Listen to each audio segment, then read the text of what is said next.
धिक्कार है सरकार, धिक्कार है मक्कारों की जमात, जिन्होंने दलाली के लिए, हमें बेचने के लिए शाम को 6 बजे अचानक से सरकार के कदमों में गिर जाते हैं। इन्होंने 2 तारीख को जो दलाली की, 3 तारीख को फिर पहुंच गए किसके पास? पीयूष गोयल के पास। हम मानते भाई कानून से संबंध किसका किसका है? प्रधानमंत्री का, गृह मंत्री का, सड़क मंत्री का, कानून मंत्री का। ये पीयूष गोयल जो एफसीआई का मंत्री है, उससे कौन सा डील करने गए थे भाई साहब आप लोग? फिर समोसा का वीडियो रिलीज हुआ कि अदानी ने कंटेनर कॉर्पोरेशन ऑफ इंडिया को खरीद लिया है। यदि ट्रकें चलेंगी तो उसके रैक कैसे चलेंगे? उसने सारे माइंस ले लिए हैं, कोयला खदान, लोहा खदान, यहां तक कि आपको लगता है मिट्टी का खदान भी ले लेगा वो। ये काला कानून जब आया उससे पहले साजिश के तहत 147 सांसदों को बाहर किया गया सबसे पहले। फिर 25 तारीख को इस काले कानून को गैजेट में लाया गया, गैजेट प्रकाशित हो गया, मतलब वो किताबों में छपेगा। बेशर्म कितनी है सरकार।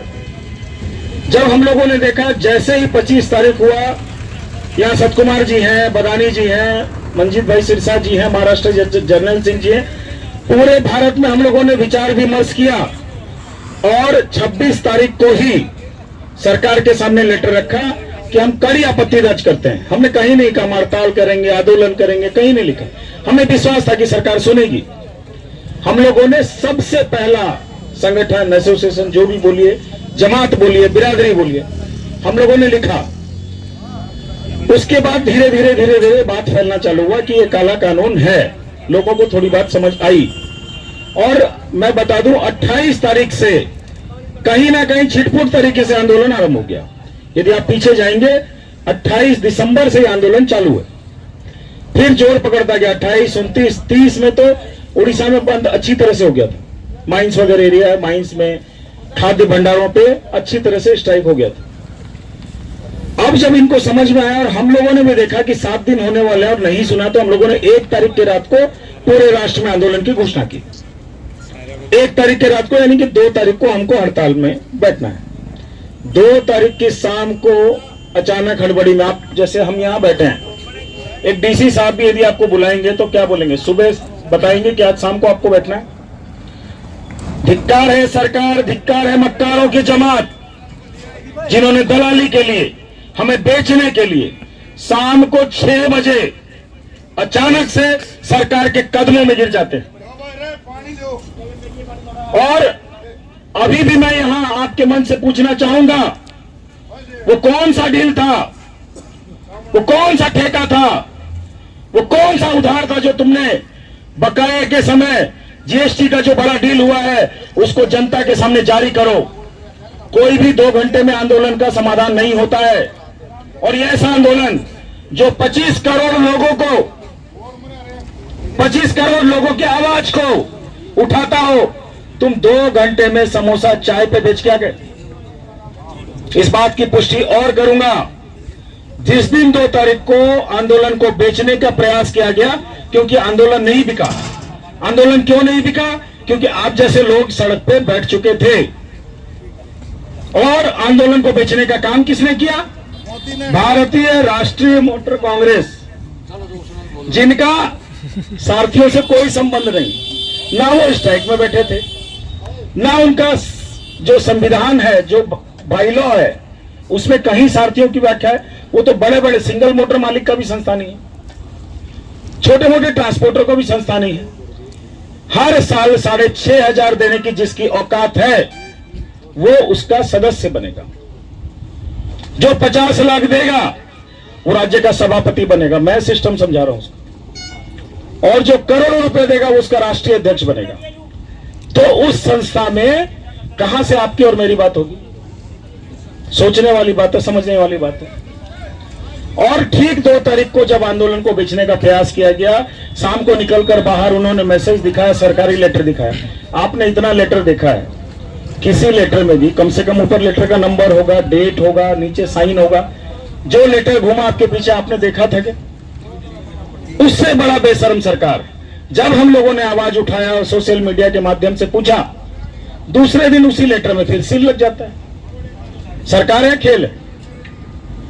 और उन्होंने कहा काला कानून वापस हो गया। चलो हमने मान लिया कि भाई आपने, आपका धन्यवाद है, आपने इसे काला कानून कहा तो सही। लेकिन मैं सभी सारथी बंधुओं से पूछना चाहूंगा कि 2000 का, मैं 30,000 50,000 ये हरियाणा सरकार है 2-2 लाख का चालान करती है, वीसीआर 2 लाख 3 लाख का करती है। गाड़ी का जितने में हम एक नया गाड़ी निकाल लेंगे उतना तो चालान कर देती है। तो एक चालान, मैं आपसे पूछता हूं, 2000 का वीसीआर, जिसे वीसीआर कहते हैं, व्हीकल चेकिंग रिपोर्ट में आपको पेनल्टी किया जाता है, 2000 का कभी माफ करा है आपने? किसी को इतना लंबा लाइफ है, 40 साल का, आपका 50 साल का एक्सपीरियंस है, आपका 50 साल का एक्सपीरियंस होगा, आपका 30-40 साल का होगा, 2000 का चालान आपने माफ कराया है? कितनी गद्दार मक्कार झूठी सरकार है, नौटंकीबाज है, इतना बड़ा कानून वापस हो जाएगा। जब 2000 का वीसीआर कैंसिल नहीं हो सकता है तो संसद में पास किया गया कानून कैसे निरस्त कर सकते हैं? और इस पे और एक बड़ी बात आती है बीच में कि इन्होंने 2 तारीख को जो दलाली की, 3 तारीख को फिर पहुंच गए किसके पास? पीयूष गोयल के पास। हम मानते भाई कानून से संबंध किसका किसका है? प्रधानमंत्री का, गृह मंत्री का, सड़क मंत्री का, कानून मंत्री का। ये पीयूष गोयल जो एफसीआई का मंत्री है, उससे कौन सा डील करने गए थे भाई साहब आप लोग? फिर समोसा का वीडियो रिलीज हुआ, उस वीडियो का जवाब जनता जानना चाहती है, फिर वो खत्म हुआ। अब जो मैंने आपको बताया कि 26 तारीख को हम लोगों ने लेटर लिखा था, मैं इसकी कॉपी सबको दे दूंगा, मुझे 9 तारीख को जवाब आता है कि आपका लेटर प्रोसेस में।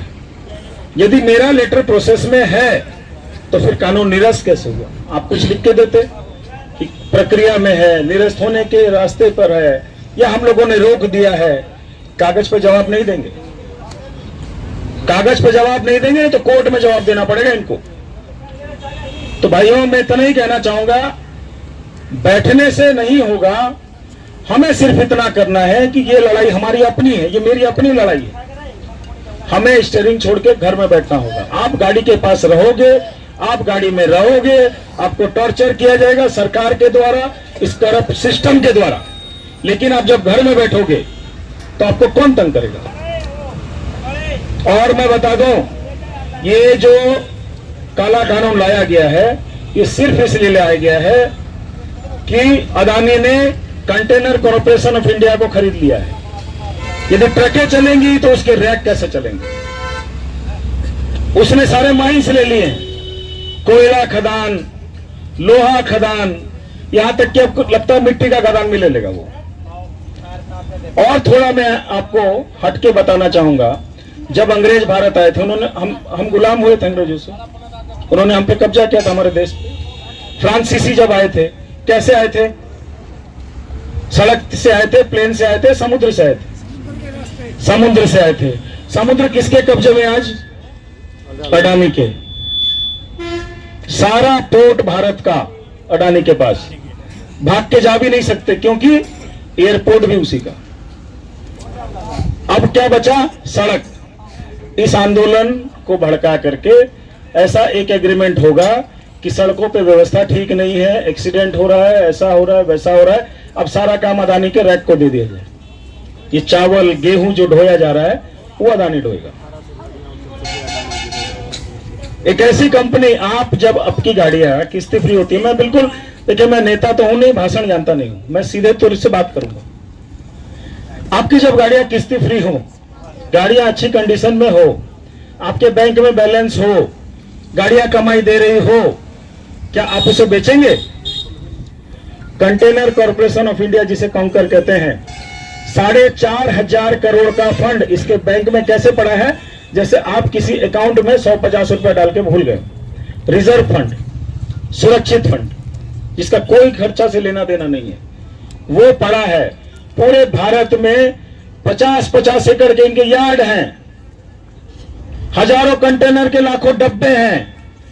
किस बात की जरूरत थी, क्या आवश्यकता थी? जब प्रॉफिटेबल कंपनी है तो उसको अदानी को ऐसे दे दिया जैसे बाप के सामने बेटा गिड़गिड़ाता है, मुझे सुबह चॉकलेट चाहिए, ये क्या 5 स्टार का चॉकलेट था, उसे हाथ में दे दिया। जवाब मांगना होगा और हमको आपको ही मांगना होगा। इस आंदोलन को जिंदा रखना है क्योंकि आपको जिंदा रहना है।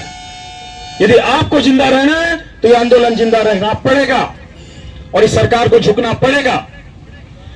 मैं आपको एक दो डाटा और देके समझ गया हूं, सुबह से आप लोग बैठे हैं, थके हैं।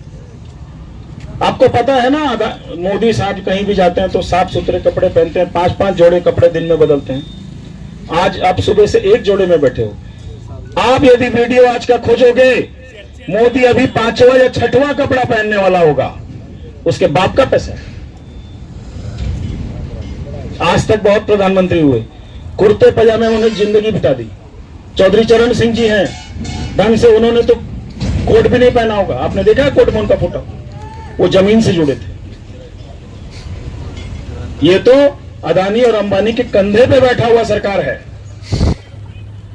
तो मैं बता दूं, जो 22 तारीख को अयोध्या जा रहे हैं मोदी साहब, किस लिए जा रहे हैं पता है आप लोग? किस लिए? मंदिर के लिए नहीं। मोदी साहब जहां जाते हैं अपना वो व्यवस्था पूरा करवाते हैं, साफ सुथरा करते हैं। मंदिर को बहुत पैसा खर्चा करके बनवाया है। किस लिए?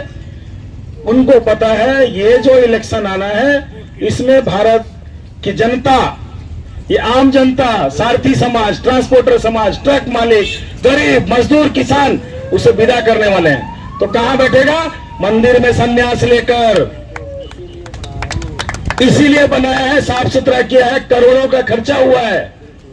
यदि आम जनता के लिए हमको आपको मंदिर जाना होता तो चूने से पुतवा देता। सोना, चांदी, हीरा, मोती किसके लिए लग रहा है? क्योंकि यही मोदी साहब बैठेंगे। मैं आपको बता दूं, हम लोग 25 करोड़ हैं। मोदी सरकार जो जीतकर सरकार में बैठी है, उसके पास वोट है 22 करोड़। यदि हम पलट गए तो कौन पलटेगा? मोदी सरकार। पलटेगी जी सरकार। हम खसके तो किसका चेयर खसकेगा? मोदी का।